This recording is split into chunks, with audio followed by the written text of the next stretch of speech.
তৃণমূল থেকে সাসপেন্ড আরাবুল ইসলাম, খুশিতে মিষ্টিমুখ শওকত মোল্লার অনুগামীদের। ভাঙড়ে যেন অকাল দীপাবলি। অতীতেও ভাঙড়ের দাপুটে নেতা তথা প্রাক্তন বিধায়ক আরাবুল ইসলাম তৃণমূল থেকে সাসপেন্ড হয়েছিলেন, কিন্তু তাতেও তার দাপট কমেনি। এবার ফের আরাবুল ইসলাম তৃণমূল থেকে সাসপেন্ড হতেই বাজি ফাটিয়ে মিষ্টিমুখ করে আনন্দে মাতলেন শওকতের অনুগামীরা।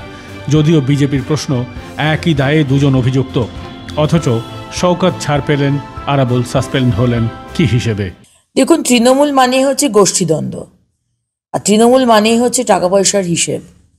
এখানে সম্পূর্ণভাবে ভাঙড়ে যে অশান্তি চলছে আরাবুল এবং শওকত মোল্লার মধ্যে, এটা সম্পূর্ণ সিন্ডিকেট, টাকা পয়সা তোলাবাজি এই বিষয় নিয়ে। এবং এর আগে আমরা দেখতে পাচ্ছি যে এরকমভাবে চলছে তৃণমূল, যে তৃণমূলকে খুন করে দিচ্ছে। সাউথ ক্যালকাটার কাউন্সিলর সুশান্ত ঘোষ বেঁচে গেলেন কারণ বন্দুকটা সেদিনকে পিস্তলটা ব্লক হয়ে গেছিল। মালদার কাউন্সিলর কি নাম যেন ভদ্রলোকের, বাবলাবাবু বেঁচে গেলেন না, মারা গেলেন কারণ ব্লক হলো, সেদিনকে ব্লক ছিল না। সম্পূর্ণটা হচ্ছে টাকা পয়সার হিসেব। তো এইখানে এটা সত্যিই প্রশ্ন যে পরশুদিনও বোধ হয় না, গতকালই দেখলাম প্রচণ্ড মারামারি হচ্ছিল বিডিও অফিসের বাইরে। তাহলে আজকে যদি মারামারিটা দুদলই করে, তাহলে শুধু আরাবুলকে কেন সাসপেন্ড করা হলো? শুক্রবার সন্ধ্যায় সাংবাদিক সম্মেলন করে আরাবুলের সাসপেনশনের বিষয়টি জানান জয়প্রকাশ মজুমদার। আরাবুল ইসলাম, যিনি মোটামুটি ভাঙড়ের রাজনীতিতে বিতর্কের কেন্দ্রবিন্দুতে বরাবর, অতীতেও সাসপেন্ড হয়েছিলেন, ফের হলেন।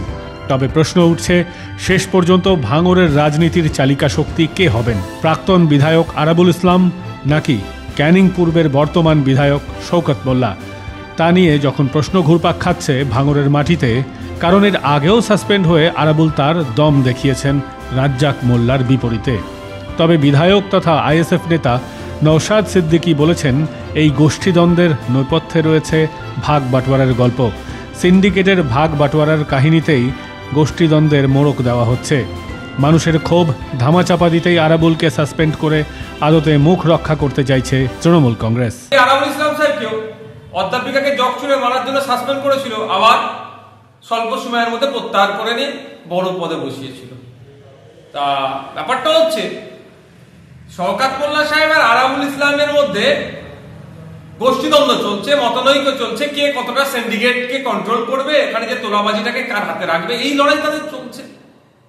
এদের লড়াইয়ের ফলে বিগত কয়েকটা দিন ধরে সাধারণ মানুষ ভাঙড়ে অতিষ্ঠ হয়ে উঠছিল। সেটাকে ধামাচাপা দেওয়ার জন্য যদি তড়িঘড়ি আরাবুল ইসলামকে সাসপেন্ড করা হয়, তাহলে শওকত মোল্লা সাহেব বাদ যাচ্ছে কিভাবে? শওকত মোল্লা সাহেব তো কোনো অংশে কম নয় ভাঙড়কে উত্তপ্ত করার জন্য। আমি তৃণমূল কংগ্রেসের কাছে অনুরোধ করবো, কে সাসপেন্ড করবে বা কার প্রত্যাহার করবে, তার থেকে বড় কথা যেভাবে ভাঙড়কে অশান্ত করার চেষ্টা করছে তৃণমূল কংগ্রেস, সেটাকে বন্ধ করা হোক। শওকত মোল্লার সঙ্গে আরাবুলের প্রকাশ্যে ঝামেলার নজির, আর তাতেই আরাবুলের ওপর কোপ। শওকতের সঙ্গে তার আইনি লড়াই দলের অস্বস্তি বাড়িয়েছিল আগেই। তাতে শেষ পেরেক পোতা হয় 1 জানুয়ারি, দলের প্রতিষ্ঠা দিবসের দিন। সেদিন আরাবুলের অভিযোগ ছিল পতাকা উত্তোলনে তাকে বাধা দিয়েছিলেন শওকত মোল্লা ও তার অনুগামীরা। তার উপর হামলা চালানো, গাড়ি ভাঙচুর করা হয় বলে অভিযোগ। তারপর শওকত মোল্লার বিরুদ্ধে এফআইআরও করেন তিনি। দল যে সেটা ভালোভাবে নেয়নি, এদিন তার প্রমাণ মিলল।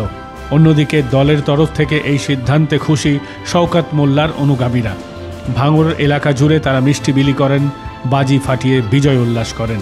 শওকত মোল্লার অনুগামী খয়রুল ইসলাম দলের সিদ্ধান্তকে স্বাগত জানিয়ে বলেন, আজকে যে আমাদের ভাঙড়ের যে দলের গাদ্দার আরাবুল ইসলামকে দল থেকে বহিষ্কার করেছেন, তার জন্য ভাঙড়ের সাধারণ আম জনতা এবং আমাদের ভাঙড়ের বুথ কর্মী থেকে নিয়ে ব্লক নেতৃত্ব পর্যন্ত সবাই খুশি এবং আপ্লুত। খয়রুলের অভিযোগ, ভাঙড়ে সন্ত্রাস সৃষ্টি করতে চেয়েছেন আরাবুল ইসলাম। দলের সাসপেন্ডেড নেতার বিরুদ্ধেই সরব হলেন দলের আরেক নেতা। রাজ্যের বিভিন্ন প্রান্তে তৃণমূলের গোষ্ঠীদ্বন্দ্ব চরমে উঠেছে। ভাঙড়ও সেই মানচিত্রের বাইরে নয়, বুঝিয়ে দিলেন শওকতের অনুগামীরা। তবে সাসপেন্ড হয়ে কি থেমে যাবেন আরাবুল, নাকি বজায় রাখবেন তার দাপট? সেটাই এখন লাখ টাকার প্রশ্ন। ব্যুরো রিপোর্ট, মাধ্যম।